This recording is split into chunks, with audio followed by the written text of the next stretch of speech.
yara mata da iyaye mata saboda aljanu sun fi bin su.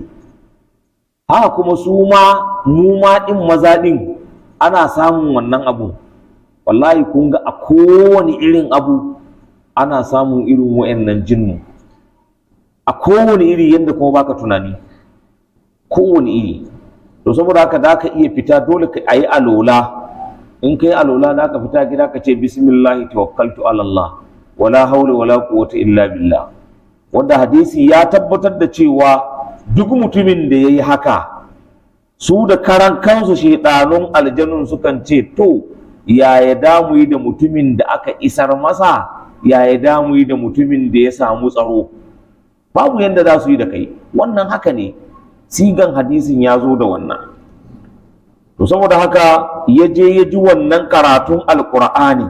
To shi yasa in ma a yanzu haka a gida ka wayi gari ko tsakanin magariba da isha ka dinga yawan saka suratul baqara a gidanka ka gani, ko kuma an wayi gari sallan asubahi, bayan sallan asuba ka sa suratul baqara a gidanka, aƙalla karatun nan yayi har yara su shirya su tafi makaranta, ƙur'anin nan na yi a inda ba surutu ba hargowa, aƙalla tun daga bayan asubahi a ce zuwa 7:30 8, ƙur'anin nan ne yake yi a gidanka.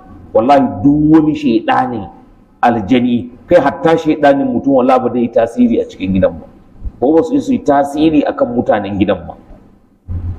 Shi yasa abu guda biyu da muke ta karatu a cikin wannan littafi, da karatu a cikin ruwa a yi amfani da shi, da karatu ana jinsa a kaset, yana da matukan tasiri da muhimmanci. Don yanzu ko kai ne baka da lafiya akwai wani jinnu a jikinka, in dai muddin da ka saka a kunnenka abin ji, gwargwadon hali kana yawan jin ƙur'ani, kana yawan jin ƙur'ani, to sai ka dawo babu wani shaidanin aljanin da ya isa zo kusa da kai. Kuma wani abin mamaki, in kai dakatin ƙari inda shaidanun aljanun suke gudu da su. To ya je ya ji ƙur'anin nan ta hanyar wannan kaset ɗin, ko a sa a MP yana ji, a sa shi sauti sosai, ya ji sauti sosai. Amma in irin dare ne sai a sa sautin daidai yanda dai da a dinga ji. Amma in irin wannan ne sauti sosai da a saka ya ji.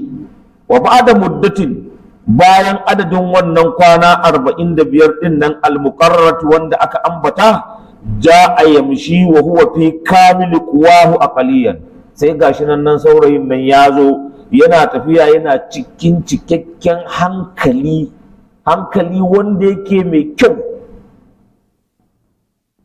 Wahu shine a ce mai kyau, ba za a ce wai karfi ba, a'a hankali mai kyau, wato ya nitsu ya samu hankalinsa.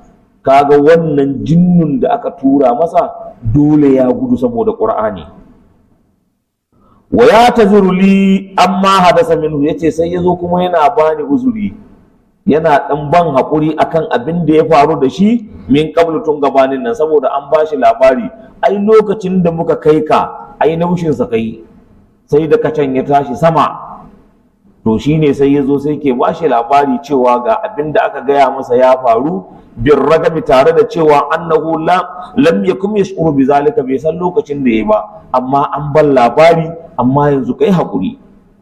Walamma qaratu alaihi ruqyata, lokacin da na sake masa karatu don yin addu'a shine ruqiya, lam yazhar shay'un, babu abin da ya bayyana, babu abin da ya bayyana. Wa haraja mu'afan tayyiban, sai ya fita yana mai lafiya kuma yana wanda yake wato mai dadin jiki. Walhamdulillahi wahdahu, dukkan godiya na Allah ne shi kadai, wala haula wala quwwata illa billah, ba dabara babu karfi sai a gurin Allah. Dalilin da yasa yake kawo wannan saboda kore dukkan wani girman kai, kore dukkan girman kai. Abinda ake nufi shine kankan da kai wa Allah subhanahu wata'ala. Duk mutumin da ya dauki nau'in kankan da kai wa Allah a komai, to a lokacin shi kuma Allah yake daga shi. Allah baya son a girmama wani a haɗa shi da shi.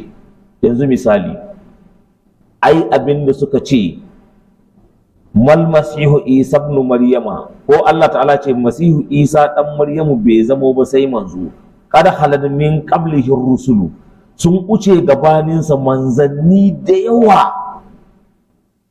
Saboda me yasa? Saboda sun ce isa dan